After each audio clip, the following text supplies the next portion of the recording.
बेटा एक और हम डिमिनिशिंग बैलेंस मेथड का क्वेश्चन करने वाले हैं। मैं आपको बता दूं, डिमिनिशिंग बैलेंस मेथड को रिटन डाउन वैल्यू मेथड भी कहते हैं। ठीक है, ये आपकी बुक का 27th क्वेश्चन है। ये देखिए, a company purchase on 1 July 2015 machinery costing 30,000। It further purchase a machinery on 1 January 20,000 and 1 अक्टूबर 2016 को 10,000 का। अभी आपको देखना क्या है, क्या कह रहा है, on 1 April 2017 1/3 of the machinery install on 1 जुलाई, यानी ये 30,000 वाला जो है 30,000 वाला, उसका 1/3 जो है वो ऑब्सोलीट हो गया, पुराना हो गया है, आउट ऑफ टेक्नोलॉजी। ठीक है, तो उसको उन्होंने बेच दिया है 3,000 में। पूरी मशीनरी नहीं बेची है, 30,000 का 1/3 यानी कि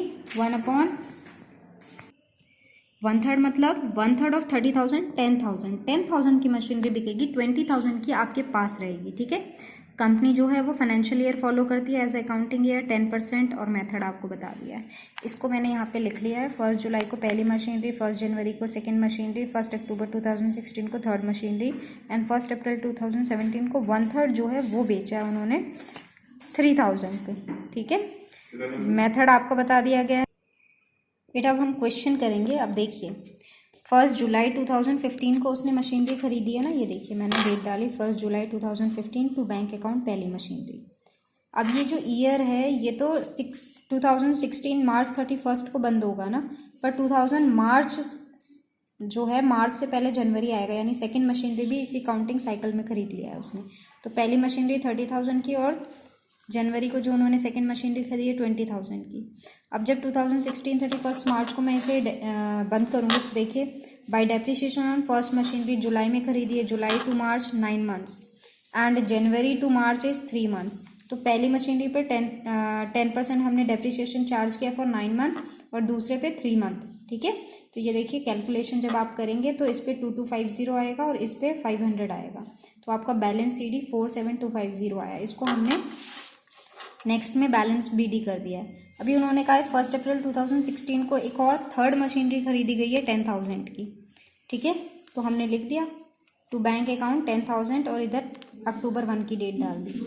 अब 2017 को जब हम डेप्रिसिएशन चार्ज करेंगे तो फर्स्ट मशीनरी भी है, सेकंड मशीनरी भी है, थर्ड मशीनरी भी है। थर्ड मशीनरी 6 मंथ की होगी डेप्रिसिएशन, क्योंकि 1 अक्टूबर को उन्होंने किया है। ठीक है, इन पे पूरे ईयर की लगेगी। अब क्या है, हमारा रिटन डाउन वैल्यू मेथड है, डिमिनिशिंग वैल्यू मेथड है, तो हमें देखना पड़ेगा कि पहली मशीनरी का डेप्रिसिएशन चार्ज करने के बाद वैल्यू बची कितनी है जिस पे मुझे डेप्रिसिएशन करना है।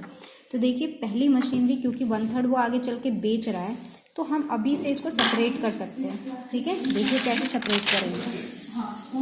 30,000 की है, आगे चल के वो 1/3 जो है वो बेच देगा, तो 1/3 ऑफ 30,000 जो है वो 10,000 हो रही है। तो 10,000 को हम अलग कर देते हैं और 20,000 को अलग कर देते हैं, क्योंकि ये तो बेची नहीं जाएगी, ये हमारे पास ही रहेगी। ठीक है, फर्स्ट ईयर में हमने देखा कि डेप्रिसिएशन 2250 टोटल इस पे था, है ना। आप अगर इसको और इसको प्लस करेंगे तो 2250 ही आएगा। ठीक है, यहाँ पे मैंने सेपरेट करके लिख दिया है कि इस पर्टिकुलर मशीनरी पे 9 मंथ की कितनी हुई और इस पर्टिकुलर पार्ट पे 9 मंथ की कितनी हुई। अब देखिए, इसकी वैल्यू जो है वो इसकी 9250 है और इसकी 18,500 है। ठीक है, अब सेकेंड ईयर में भी फुल डेप्रिसिएशन चार्ज करना है, तो इसका 10% कीजिए, 925 हो जाएगा और इसका 10% 1850 हो जाएगा। अब अगर मुझे अभी, क्योंकि अभी तो कंबाइंड ही है, नेक्स्ट में जाके बेच रहा है ना, नेक्स्ट ईयर में, तो अभी तो कंबाइंड ही है, तो इन दोनों को प्लस कर दीजिए, 9250 एंड 1850 को, तो पता चल जाएगा कि इस पूरे 30,000 के मशीन पे टोटल डेप्रिसिएशन कितना है उस पार्ट पे, है ना। तो जब आप इसे प्लस करते हैं तो आपका अमाउंट आता है 1950, हमने लिख दिया। और तीसरी मशीनरी 2775 है, वो पहली मशीनरी है। और सेकंड मशीनरी देखिए 20,000 की थी, फर्स्ट ईयर पे आपने 500 डेप्रिसिएशन राइट ऑफ किया था, तो अभी 19,500 की थी, तो सेकंड ईयर में 10% ऑफ 19,500 विल बी 1950, वो हमने कर दिया, है ना। तो ये वाला डेप्रिसिएशन, और इस पे पहला ही साल है इसके लिए, तो 500 देखिए यहाँ पे 1950 और 500 है। फिर कुछ नहीं है, हमने बैलेंस CD निकाल लिया। अब जो थर्ड ईयर है वो बहुत इंपॉर्टेंट है, ये बैलेंस BD हो गया। अब देखिए, हमने 1/3 बेच दिया है 1 अप्रैल 2017 को ही, तो यहाँ डेट आ जाएगी 2017 अप्रैल 1। बाई बैंक 3,000 1 अप्रैल को ही बेचा है, तो कोई एडिशनल डेप्रिसिएशन लगेगा नहीं आपका। ठीक है, बाई बैंक हमने लिख दिया 3,000, बाई PNL वो हम निकालेंगे, क्या हो रहा है लॉस हुआ है हमारा, ठीक है। अब देखिए निकालना कैसे है। अगर हमने ऐसे किया है ना तो हमने अपना काम इजी कर लिया है, क्योंकि अब मुझे अलग से कैलकुलेशन नहीं करनी पड़ेगी, मुझे ऑलरेडी मैं यहाँ तक पहुँच चुकी हूँ, ठीक है। At the end of the second year यानी 1 अप्रैल 2017 को उसकी जो वैल्यू है 2017 को उसकी जो वैल्यू है वो बता रहा है कि 8325 है, और इन्फॉर्मेशन आपको दी है कि उसने 3000 में उसको सेल कर दिया है। तो आपको लॉस हुआ 5325 का, यही लॉस हमने यहाँ लिख दिया है, ये देखिए, समझ गए।